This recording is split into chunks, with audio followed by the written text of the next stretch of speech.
pertama yang dilakukan untuk menentukan planning adalah 1. Menentukan lokasi. Mencari lokasi, memilah, dan menentukan lokasi, yaitu tempat yang akan dijadikan untuk mendirikan pembangunan untuk membuka lembaga pendidikan komputer tersebut. Lokasi yang dipilih haruslah strategis seperti perkotaan. 2. Fasilitas. Menyediakan fasilitas yang dibutuhkan.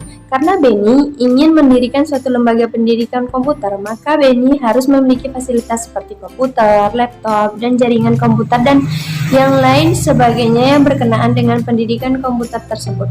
Begitu juga ruang kelas yang akan dipakai untuk tempat proses belajar mengajar komputer tersebut haruslah dengan nyaman agar para pelajar lebih menikmati saat proses belajar mengajar. 3. Sumber daya manusia. Mencari tenaga kerja. Suatu organisasi tentu tidak akan berjalan hanya terdapat satu orang saja, maka dari itu kita dibutuhkan beberapa orang untuk menjalankan organisasi tersebut. Seperti di dalam kasus Beni ini, membutuhkan sekretaris, bendahara, serta beberapa tenaga kerja untuk menjalankan lembaga pendidikan komputer tersebut. Tentu saja dengan memilih jurusan yang ditawarkan, Beni harus mencari tenaga pengajar yang berbeda pula sesuai dengan bidangnya. Beni harus selektif dalam memilih tenaga kerja sehingga akreditasi dari lembaga pendidikan komputer tersebut akan dinilai baik di mata masyarakat. Yang keempat, pemasaran dan marketing. Memperkenalkan dan memperoleh lembaga pendidikan, yaitu memperkenalkan dan mempromosikan lembaga pendidikan komputer ini kepada masyarakat yang membutuhkan. Beni harus memerintahkan kepada bagian pemasaran untuk mengenalkan pada khayalak ramai apa visi dan misi organisasi tersebut. Yang nomor 5, target lembaga. Mampu membuat masyarakat memahami dunia komputer. Membuat masyarakat memahami tentang dunia komputer terutama bagi masyarakat yang tidak mampu mengambil sekolah tinggi atau kuliah karena lembaga ini setara dengan D1 hingga ilmu pengetahuan yang didapat setara dengan mereka yang kuliah dan memberikan ilmu yang sesuai dengan peminatannya. Semua planning tersebut harus dilakukan dengan kerjasama yang baik antara atasan dan bawahan.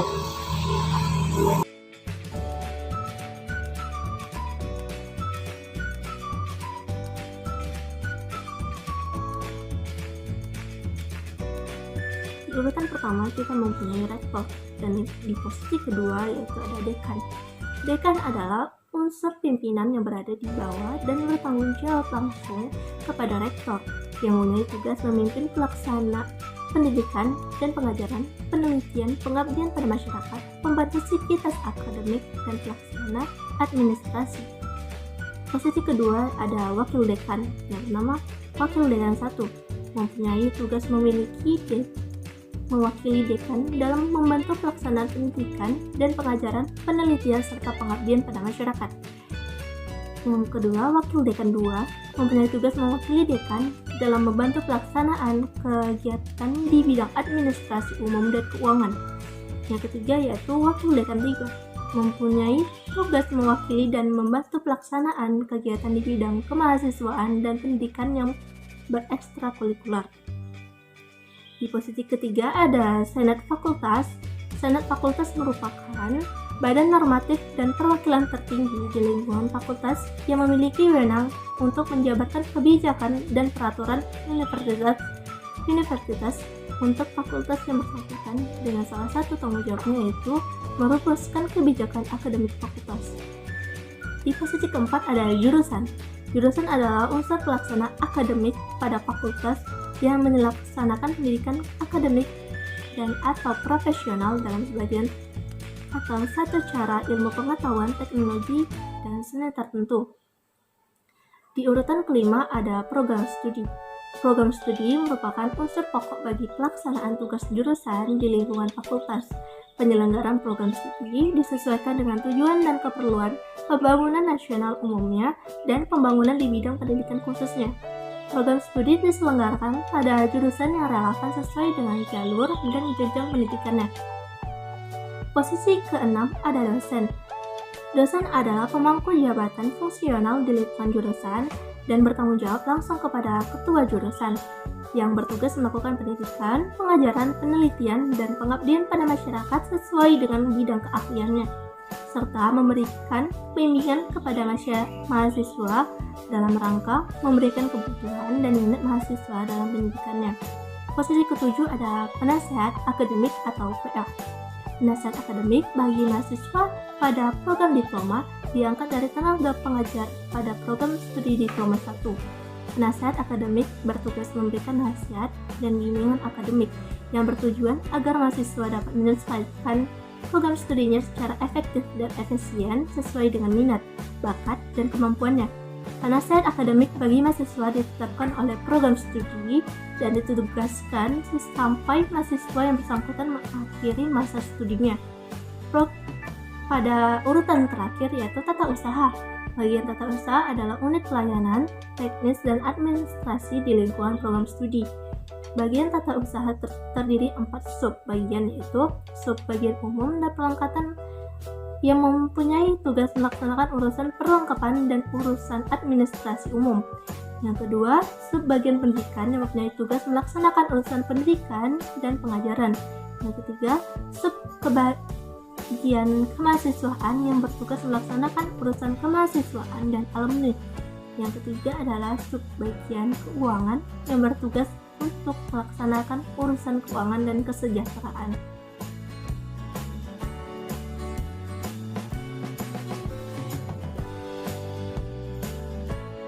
Nah, di sini bersangkutan dengan directing kan teman-teman. Seperti yang kita tahu, directing adalah pengarahan atau pengendalian agar dapat meningkatkan keefektifan dan juga efisiensi kerja agar lebih maksimal. Nah, pengarahan di sini merupakan suatu proses di mana kepemimpinan diperlukan dalam suatu lembaga agar tercapainya visi yang telah ditetapkan. Pengarahan adalah standar untuk berfungsinya suatu organisasi atau lembaga. Nah, pengarahan yang harus dilakukan oleh Beni adalah teknik pengarahan yang memperhatikan bagaimana cara Beni memperlakukan anggota dalam lembaganya. Beni dapat melakukan pengarahan kepada para anggota lembaga yang dimulai dengan melakukan orientasi tentang tugas yang akan dilakukan, memberikan petunjuk khusus, mendelegasi wewenang atau tugas yang akan dilakukan. Dan selain itu, Beni juga dapat mengarahkan para anggota lembaga dengan petunjuk atau instruksi yang jelas, benar, dan tegas. Beni sebaiknya juga harus bisa mengontrol emosi dan pandai dalam menempatkan posisinya di setiap situasi yang berbeda. Seperti mengetahui kapan diharuskannya nada tegas, meminta, atau bahkan nada mengancam dalam menghadapi anggota lembaganya. Nah, di sini kami memiliki 3 cara tentang pengarahan yang harus dilakukan Beni.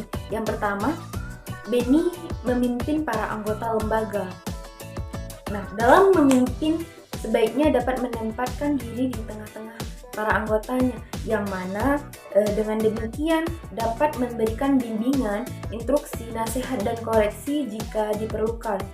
Selain itu, Beni juga dapat menempatkan pekerjaan sesuai dengan konteksnya, memperlakukan anggota dengan baik, dan menghargai layaknya manusia tanpa harus membedakan satu sama lain. Namun, tetap harus disesuaikan dengan kondisi ataupun situasi yang ada.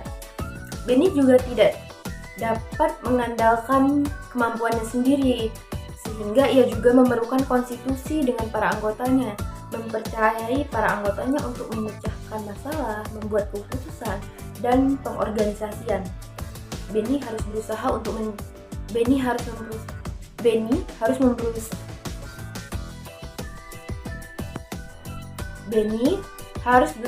untuk mempertaruhkan inisiatifnya dan lebih memberi dialog bebas dengan para anggotanya.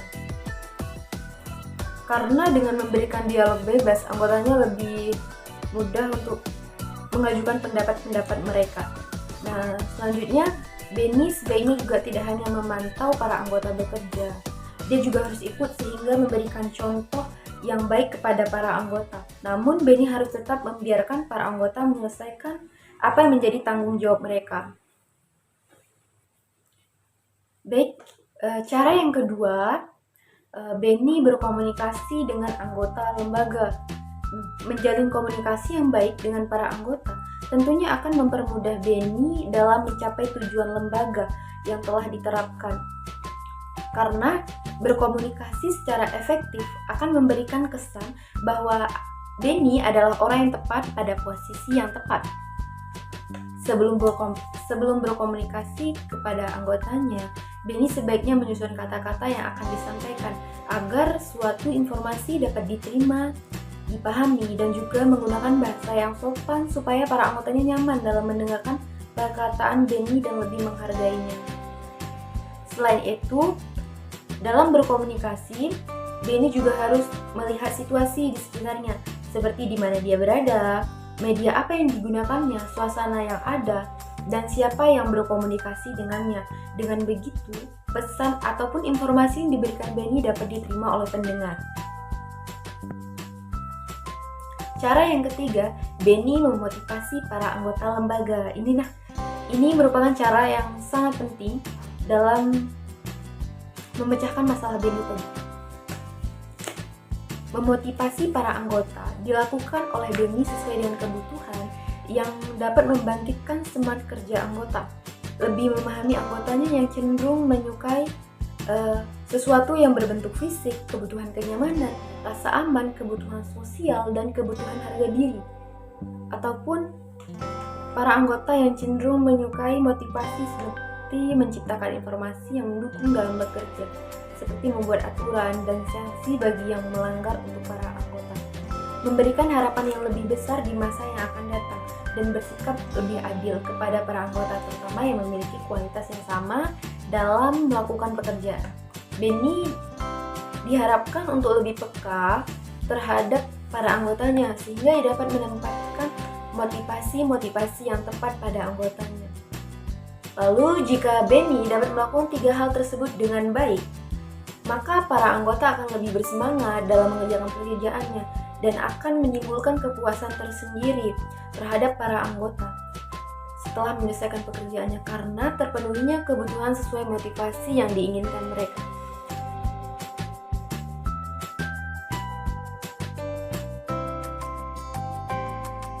Controlling merupakan salah satu fungsi penting manajemen yang harus dilakukan oleh semua manajer untuk mencapai tujuan organisasinya.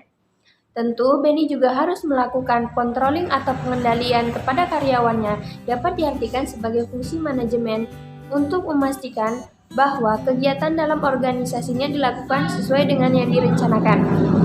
Fungsi pengendalian atau controlling ini juga memastikan sumber-sumber yang telah digunakan secara efisien dan efektif untuk mencapai tujuan organisasinya.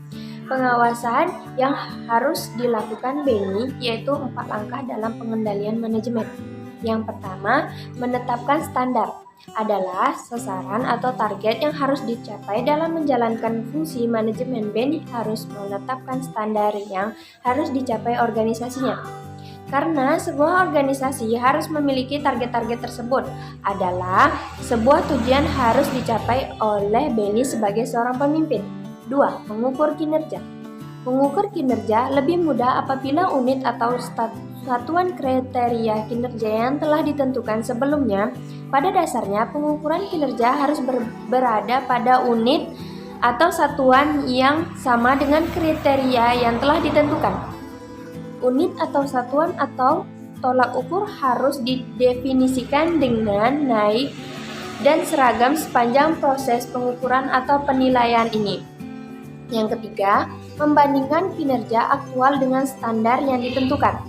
Langkah penetapan standar dan langkah pengukuran kinerja pada dasarnya adalah langkah persiapan, sedangkan langkah perbandingan ini merupakan langkah yang aktif yang harus dikerjakan oleh Benny sebagai seorang manajer. Kunci penyimpangan dapat didefinisikan sebagai kesenjangan antara kinerja aktual dengan target atau standar yang ditetapkan.